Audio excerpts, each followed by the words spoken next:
જય શ્રી કૃષ્ણ મિત્રો। આજે આપણે સોજી વિશે જાણીશું કે સોજીને આપણે 1 વર્ષ માટે સ્ટોરેજ કરવી છે તો આપણે શું કરવું જોઈએ। તો આ મેં સોજી હું બજારથી લાવી છું 45 રૂપિયા કિલો।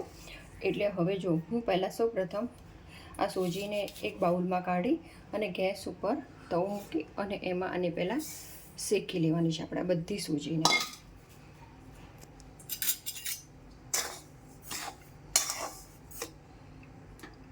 જો હવે આપણે આને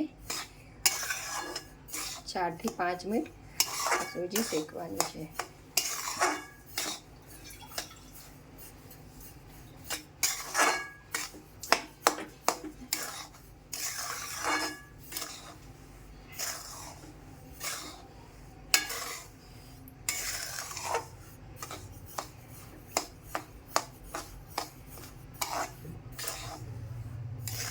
આ શેકવાથી આમાં આ સોજીની અંદર કીડા કે એવું કંઈ પડતું નથી, બાજકા બાજતા નથી અને 1 વર્ષ તાજી ને તાજી સોજી રહે છે। આમાં તેલ કે કશું ઘી કશું નાખવું નથી, એમનેમ જ શેકવાની છે।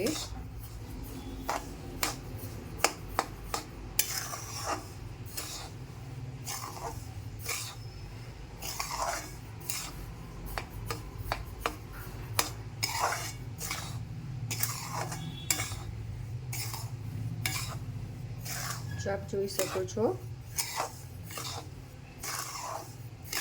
સોજી શેકાવાઈ છે। જ્યારે તમે બહારથી સોજી લાવો તો તમારે મહિનો કે 3 મહિના સુધી રાખવી હોય તો આવી રીતે કરીને રાખશો તો તમારી સોજી આવી તાજી ને તાજી રહેશે। હવે ગેસ આપણે બંધ કરી દઈશું અને એક મોટું વાસણ લઈશું કે જેમાં આપણે આ સોજીને પાથરી દેવાની છે।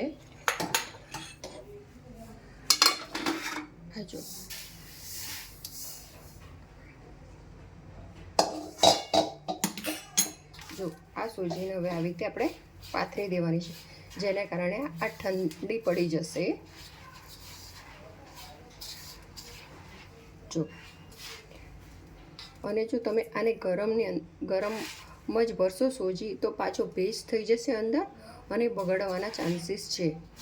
એટલે આને આવી રીતે 5-7 મિનિટ સાવ ઠંડી થઈ જાય પછી એને બરણીમાં ભરવાની છે। અને જો તમે અંદર એક બીજી રીત પણ છે કે આમાં આ મરી છે, આખા મરી, એ મરીને આવી રીતે તમે નાખી રાખશો જો તો પણ કીડા પડશે નહીં। જ્યારે તમારે વાપરવી હોય સોજી ત્યારે તમારે ચાળીને તમે આનો ઉપયોગ કરી શકો છો। આવી રીતે આ સોજીને આપણે 3 થી 4 મહિના સુધી રાખી શકાય છે। જય શ્રી કૃષ્ણ।